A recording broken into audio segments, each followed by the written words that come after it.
Okay, so last night was the end of Star Trek Discovery. I know I didn't talk about it. In fact, I haven't talked about Discovery at all. But I was like, fuck it, I'll just talk about it when it's done. And I'm not alone. That's you. Oh, that's right. Greetings, humans. Yes, I have my father here because whenever I have something Star Trek, I was like, oh, I know, I'll get him. Right.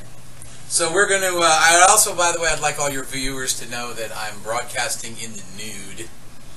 I'm just kidding. I just wanted to say that because I thought it'd be fun. You know you've got a tagline of Dadpool. I do? Really? Fantastic. All right, so let's talk. I want to say a few things about my comments before we even start. Number one, I like the Abrams universe. You know, the Pine, Peg, Quinto combination just really works for me. So if you don't like the Abrams universe, number one, you're dumb, and number two, you can suck it. So we're going there. His words, not mine. And then, next thing, I'm a huge, humongous original series junkie. I mean, I know like all the major characters' backstories, and I loved all the movies, even the crappy ones. So I'm gonna have to start with the I don't know what's the word I'm looking for here. You have to understand where I'm coming from. So there's that. All right. So first of all, I want to say all the things I like about Discovery. Number one, the FX are movie quality. They're cinema quality from my point of view. Because it's 10 years before TOS. Well, I haven't talked. I'll talk about all my problems with it in a minute. I'm going to talk about the things I like about it. All right. Okay, so yeah, the FX of the show are absolutely cinema quality. Love them. Number two, I feel that the character portrayals are very, very good. I like the acting. I think is very good. It's spot on. I feel I'm bought into all the characters. They're very, very believable. And then, last but certainly not least, I do like the fact that they are, I feel, being true to the original concept that Roddenberry put out, back in the 60s, that, somewhere in the future, we're not going to all hate each other and have petty political differences and things like that, that we're going to work together for the good of the species, that kind of stuff. So I'm on board. All right, so here's some things I don't like. While I like the way they're doing the Klingons, I don't necessarily like the way that they're doing the Klingons. I guess I kind of got sucked in by the Next Generation level Klingons, and it's not so much the makeup and stuff like that, it's that I didn't see, they just portray them in a way that I think is just too simplistic. They seem and feel very one-dimensional to me. I could be wrong. Well, in defense, I mean, like, this is a point where the houses are still divided. Like, yeah, but there's nothing in the original. If you go by canon, they don't talk about that, and they don't. In the original series, when they talk about fighting the Klingon War, which they do reference a few times, they don't.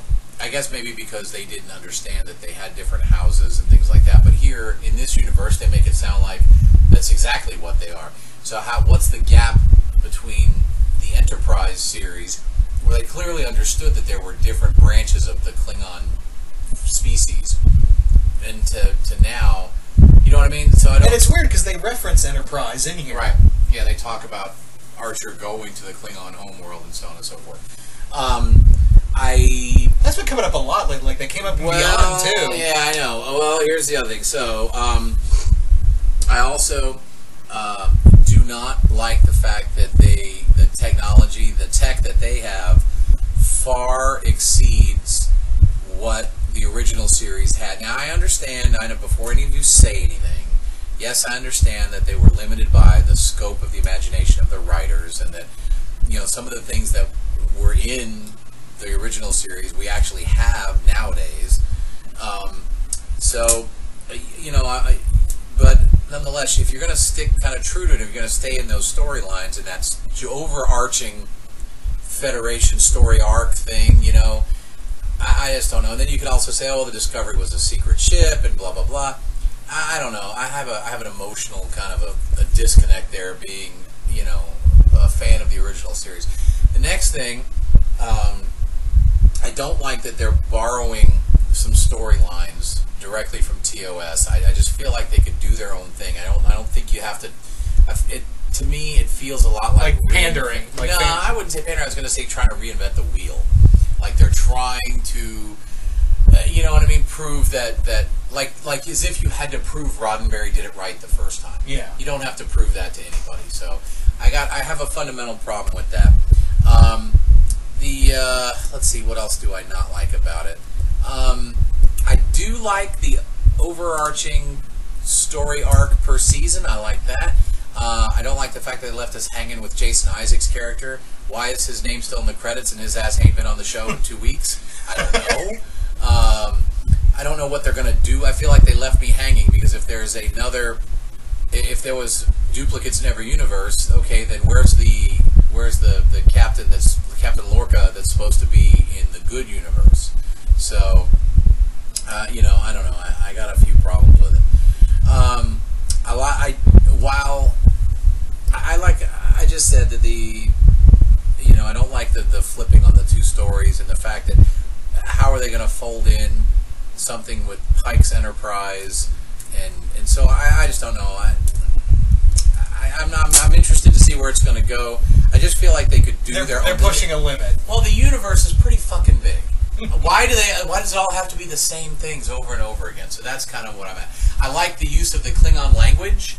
That's kind of cool. And having a Klingon-human hybrid thing is not a new idea. They did it with the Trouble with Tribbles episode, where they took a Klingon. This is named Barrow. Don't hate me if I don't remember it. I think I'm going to say it's Mr. Barris, and they have him surgically altered to look like a human, but the Tribbles figure out that he's not. So it's not the first time it's been done. Yeah. All right. So you think that the whole thing with Ash is that it's like a stepping stone to this? Nope. I think I don't see a scenario that because if they're moving the story in a different direction now, you have to assume that L'Rell and Ash are moving off in some other area, and that they're gonna focus back on the Enterprise story. Which again, I just don't. You're just not cool with the idea of recasting Spock and. No, I'm perfectly fine with it because it's already been done. I remember you were like you were kind of not cool with it at first. I was not. What I'm not cool with is changing Spock's story. Yeah, we should probably talk about the Burnham thing. Well, yeah, I mean, ugh. But then, of course, they did that same thing with one of the movies with Undiscovered Country, where they talk about Sybok being Spock's half-brother, and because Spock's literal, so he, it's not... It falls under you didn't ask. Right, you didn't ask me, so... Yeah. Anyway, I don't know. Honestly, I think where this show could have been a lot better and not needed a lot of, stuff with the, interceding with the Klingon stuff and all that. It'd been kind of better if this was done during the Romulan War. Well, that's an era that I have always myself wanted to explore. They kind of alluded to it in the Enterprise series, but that thing was just so bad. You got to remember too that according to canon, that the Romulan War took place before, and that's what in the other universe, that's what gave birth to the Terran Empire. Yeah. Because they lost the war with the Romulans, and they were like, well, we're never going to let this happen again, so it became very warlike. Not too dissimilar, by the way, from what happened with the Roman Empire. The Roman Empire was defeated by the Gauls in 390 BC, and when Rome was still just a city-state in Italy. They didn't even run all of Italy. Hell, they didn't even run half of Italy. And so after they lost, they kind of got that whole attitude of, well, we're never going to live like this again. When they had the opportunity, when they had the least bit of provocation, they went and invaded Gaul and beat down all the Celtic tribes and the Germanic tribes, and that's when Caesar rose to prominence and blah, blah, blah. So there's some parallels that you can see there. That being said, you can certainly understand that I would like to see how complex the Romulans are, and they haven't explored one tiny bit of anything about the Romulans. Except using the particle thing to go to Romulus for a brief second. And even then, I was like, did we just do that? Because it's supposed to be said that no one's been to Romulus. It has gone to Romulus. And no one's ever seen Romulus and blah, blah, blah. So, I don't know. I don't know. Also, I would feel that I would be remiss by not talking about the openly gay character, which, by the way, I don't have a problem with at all. Star Trek actually is known for pushing boundaries. They had the first interracial kiss on TV in the original series, so it doesn't surprise me that this version of Star Trek has, pushing the envelope, if you will. To clearly show these two people in a romantic relationship type thing. Although I noticed that never referred to him as husband or anything like that. They only said partner. But again, this is the 23rd century, so who the hell knows how they identify? I kind of always thought that they were just like they were engaged, or because like you said, they never said husband. So my thought was, they just they've moved in. They're probably going to be married at some points, or I don't know. I was just kind of like, it's not bad, but I just my one thing is when the doctor is killed. Yeah. It is kind of like oh my god, it's just kind of like, oh, boink, you missed it, and it's kind of like, well, there was no big moment there. Yeah, I mean, I don't know. It's hard to. I don't think that was a climactic point in the whole thing. I'm not exactly sure what the purpose of it was. I don't even know. To me, it wasn't even necessary that you kill off the character. But I guess just to give more emotional point to. I don't know. I was good with it. I guess with you were not cool with a lot of stuff they did with Sarek. Yes, they made Sarek way too warm and fuzzy. Sarek is cold and dispassionate and true Vulcan. I have to say, in my defense and from my point of view, that I'm an original series guy, and Mark Leonard to me is Sarek. He's physically big and imposing. That the actor Mark Leonard clearly was larger, and he just owned that part even in Next Generation. When he was considerably older, he was still looking and acting that very physically imposing part of Sarek. When they play Sarek here as a much younger man, which is still kind of weird because again that 10-year gap. Well, correct. You don't change that much in 10 years. You don't change that much in 10 years.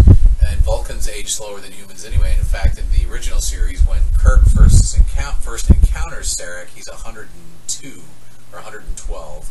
But and they're basically saying you're only middle aged, So I just feel like that.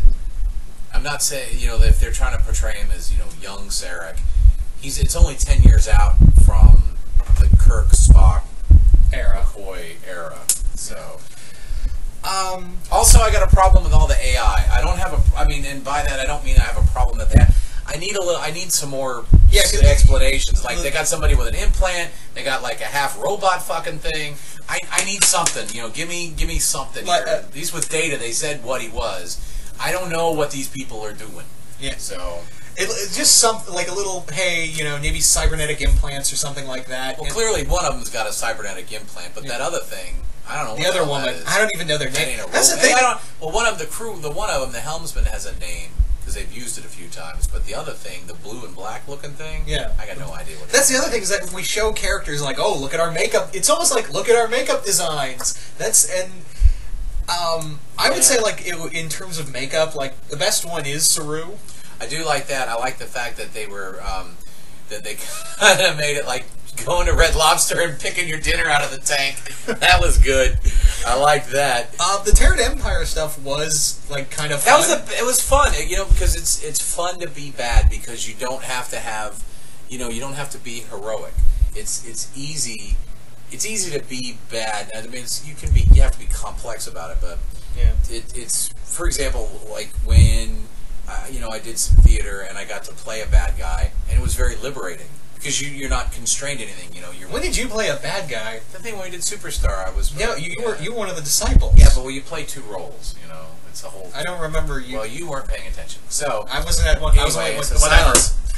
Anyway, so yeah, so it's easier, it's liberating, to be the bad guy. So I wonder how that goes. The Klingon stuff it's like there's almost like a part of me that goes, why can't we just have a Klingon show? Because like whenever we, that's exactly. I would love to see an all Klingon show. I'd love to see. In fact, like all of my favorite, I didn't care for Deep Space Nine at all, but all the ones where they feature the Klingons, I love it. Same thing is true for. Well, I didn't like Voyager at all. I didn't. And then like I said, all the original series stuff. Some of the Klingon stuff feels very wooden, but in Deep Space Nine, I feel like they really got to explore it, especially with like Martok and Gowron, and they brought in some other characters that I thought were pretty cool. So while I don't think we'll ever see a Klingon, like a Klingon. we're never going to get Gorkon. We're never going to have that. But I'm also okay with that. But anyhow, I mean, all in all, I really like Discovery. I'm looking forward to the next season. I implore them to please feel free to go in your own direction. Boldly go, shall we say. Boldly go, as a matter of fact, people, to any direction that you want. It's interesting that they kept Burnham's rank, but they made her the science officer, and the guy who's the captain of the ship is the guy with the gills. And again, Saru, I don't know. I don't know. Like I'm kind of interested in the idea because again, in the original series, in the Kirk Spock timeline, there were no non-humanoids captaining starships. Well, he said acting captain. Oh yeah, so maybe that's right. That's right. They are getting another captain, so I don't know who that's going to be. Yeah. But it doesn't matter. And please, for the love of God, don't pick somebody that we already know. It needs to be a new person. It's like, oh, it's Captain Pike. He's gonna, and then no, it can't be because that's not. I mean, but they would try. And the other thing is like when they're just, it does feel like fan pandering at some points. Like when they mention Bread and Circus. Yeah, Bread and Circuses, which is the name of an episode in the original series where the Enterprise answers the distress call of a ship called the Beagle, and they go to this planet and they've adopted Roman culture, but Bread and Circuses comes from the Roman Empire, which is how they basically controlled the masses, which is they had games and they gave out free food. Yeah. And I guess, like, because I've completely forgot about Georgia, which she's the best character. Oh, she's the best character in the whole thing, man. She's the hottest 60-year-old Asian chick I've ever seen. Woo, doggy! Did you see her wear that corset? Yeah, I was like, can we just have that for another 5 minutes? Right, and then her between the two Orions, man. I mean, not the guys so much, but hey, whatever. But like the Orion chicks, which is also again a nod to the original series. So. But there are some other points where I was like, did we need that? Like when Tilly says fuck, and I'm like, did we need that in Star Trek? Or seeing the Klingon pee on the wall? No, she didn't say the F word. No, she said it was pretty fucking cool. Remember? Oh, that's right. She was high. Yeah, that's right. So, I don't know if that's really super necessary. You know what I mean? It's. But here's the thing with Alex Kurtzman, the guy who's running the show. He's done like Amazing Spider-Man 2 and the Mummy remake with Tom Cruise. So he's done a lot of things that suck, and he's like, I'll do it right, get it right in their faces. And I'm like, this is not Star Trek. This is just you trying to be edgy. Well, I don't know about that. I did like Clint Howard in the finale. That was good. For those of you that don't know, Clint Howard played. He was in the second pilot with. No, I guess he was not the pilot. It wasn't the second pilot. It was the first actual episode. Called the Corbomite Maneuver, where he plays the captain of this big giant space golf ball. Yeah. And remember you and I he was like 9 years old or some shit, And when you and I saw Clint Howard, we got excited. Yeah, I was excited to see Clint. It's kind of poetic, I think, but that was good. I did like the Terran Empire stuff. I kind of felt. The other thing is that it kind of felt like it dragged towards the end because like when they come back, you thought that when they come back to our Earth and the Klingons have won, it's like, oh, that's the season finale. Right. Oh, we've got 2 more episodes. Okay. Yeah, I kind of felt like that was going to be the thing, but I mean, like I said, all in all, I mean, I dig it. It's a cool thing. I like that. We're getting Star Trek back into the consciousness. I gotta admit, I'm a little disappointed in CBS for putting it on their pay service. You know what I mean? Although I'm sure if you could probably YouTube the episodes, I imagine. Now, CBS will strike you down Yeah. hard. Well, and so it's a little bit uncool, you know. But, yeah. CBS, by the way, if you're listening. But other than that, I dig it. I mean, and also, by the way, I welcome your comments. It's unlikely that I'll be reading them. So if you didn't like anything I said, I'm not apologizing. But I certainly don't mean to step on people's toes. But that's the joy of having a review show, is you get to offer your opinion as though it were gospel. So anyway, so there you have it, humans. Appreciate the time, and again, if you have comments to say, be nice, and if you can't be nice, don't say nothing. Anyway, signing off. Oh, and by the way, I really am nude. He's not, people, and once again, hope you all enjoyed this review. Thanks, Dad. Farewell. And off he goes into the wild blue yonder. So yeah, you guys tell me in the comments below, what did you guys think of Star Trek Discovery Season 1? Did you guys like it, hate it? What do you want to see for Season 2? And all that good stuff. And once again, hope you all enjoyed this, and I will see you guys later.